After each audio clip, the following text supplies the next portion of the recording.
Of autonomous bodies to that of the CG employees. तो basically जो contractual based नौकर्स होते हैं उनको भी यहाँ पे परमानेंट सरकारी नौकर का दौरा या फिर ओहदा दिया जाए, इसके बारे में भी आज 7वीं मांग यहाँ पे देखने को मिल रही है।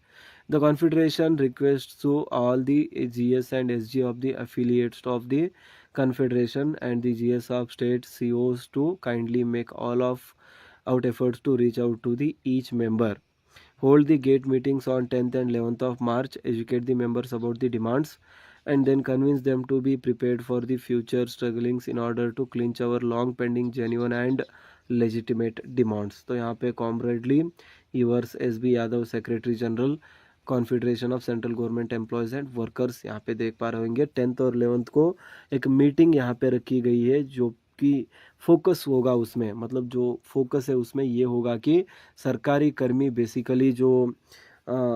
इसके बारे में अनअवेयर है, मतलब ये जो मांगे हैं इसके बारे में सभी को पता होना चाहिए, क्योंकि जैसे मैंने बोला कि संगठन बनता है सरकारी कर्मियों से, मतलब जितने ज़्यादा कर्मियों को ये बातें पता होंगी, जितनी ज़्यादा इनकी आवाज़ उठेगी, उतनी ही प्रोबेबिलिटी बढ़ेगी सरकार इन सभी चीज़ों को मानेगी, और जो मांगे हैं मतलब लेजिटिमेट और फेयर मांगे हैं उनको सरकार अपनी तरफ से कंप्लीट करके देगी। तो इन सभी चीज़ों के बारे में सबको पता होना चाहिए, और उसके लिए ही आप मीटिंग्स रखिए, उनको अवेयर कीजिए। इसके बारे में confederation of central government employees and workers द्वारा यहाँ पे एक बहुत ही महत्वपूर्ण सर्कुलर रिलीज़ किया जा रहा है। तो आप देख पा रहे हैं ऑफिशियल सर्कुलर भी आपके सामने स्क्रीन पे मैं शेयर कर रहा हूँ। Circular to all officers and bearers, dear comrades, and then charter of demands, यहाँ पे बोला गया है कि क्या कुछ डिमांड्स यहाँ पे रखी गई है। फिर उसके बाद यहाँ पे SB यादव, इनका आप सिग्नेचर भी देख सकते हो। तो बेसिकली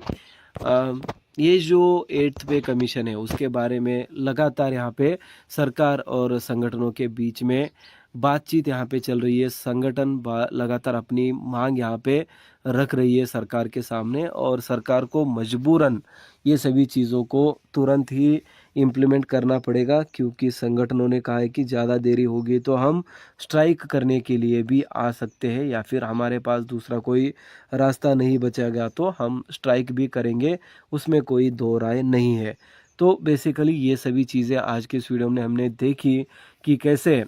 जो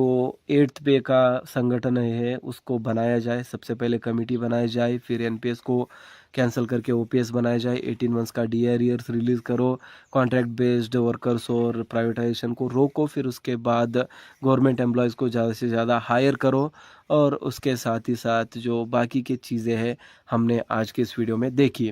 तो आपको क्या लगता है इसमें क्या कुछ मिसिंग है, क्या कुछ ऐड किया जा सकता था, या फिर आपकी जो राय है वो कमेंट बॉक्स में बताइए। मिलते हैं नेक्स्ट वीडियो में। हाय हेलो, स्वागत है दोस्तों आज के इस वीडियो में। तो आज के इस वीडियो में सरकारी कर्मी और पेंशन भोगियों के लिए 8वें वेतन आयोग के बारे में बहुत ही महत्वपूर्ण जानकारी यहाँ पे मिल रही है। Confederation of central government employees and workers new Delhi, इनकी तरफ से सरकारी कर्मी और पेंशन भोगियों द्वारा रखी गई महत्वपूर्ण मांगों के बारे में यहाँ पे एक सर्कुलर रिलीज़ किया गया है। आज ही की ये बहुत ही बड़ी खबर है, और इसमें क्या कुछ सरकारी कर्मचारी 8वें वेतन आयोग में सरकार से चाहते हैं, उसके साथ ही साथ पेंशन भोगियों की क्या मांगे होने वाली है। तो टोटल 15 पॉइंट्स को यहाँ पे मेंशन किया गया है,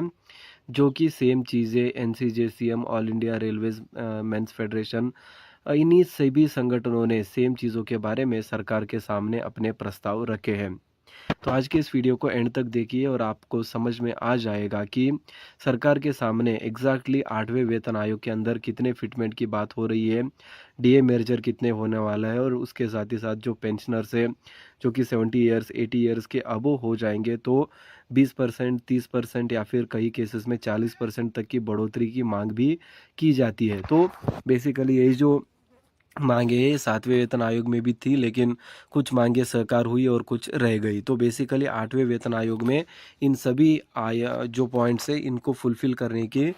कोशिश यहाँ पे की जाएगी। तो बेसिकली ये जानना बहुत ज़रूरी हो जाता है कि आखिर सरकार के सामने मांगे क्या है और सरकार इसके बारे में क्या कहती है, ये आगे आने वाले दिनों में हमें पता चलेगा। और बहुत ही बड़ी बात जो है फिटमेंट के बारे में यहाँ पे चल रही है कि आखिर फिटमेंट सरकारी कर्मचारी चाहते कितना है, क्योंकि कोई बोलता है 3.86 होने वाला है, कोई बोलता है 2.57, 2.50, लेकिन एग्जैक्टली जो सरकारी कर्मियों के संगठन है, उनके अध्यक्ष, उपाध्यक्ष या फिर जो पदाधिकारी है, वो क्या कह रहे हैं। मतलब जो एआईसीपीआई इंडेक्स पिछले 5-10 सालों में चला है, उसका एवरेज वैल्यू निकाल कर यहाँ पे मांग रखी जाती है कि देश में इतनी सारी महंगाई बढ़ी हुई है, तो इसके हिसाब से सैलरी भी इस तरह से बढ़नी चाहिए। तो 2026 में 8वें वेतन आयोग का लागू होना तय है। तो बेसिकली उसी के पहले ऑलरेडी सदन में तो इसकी चर्चा हो चुकी है और सरकार ने कहा है कि 8वें वेतन आयोग का गठन भी हम करेंगे। तो बेसिकली ये पॉइंट इस पर भी है कि 8वें वेतन आयोग का गठन करेगी तो कब करेंगे, फिर उसमें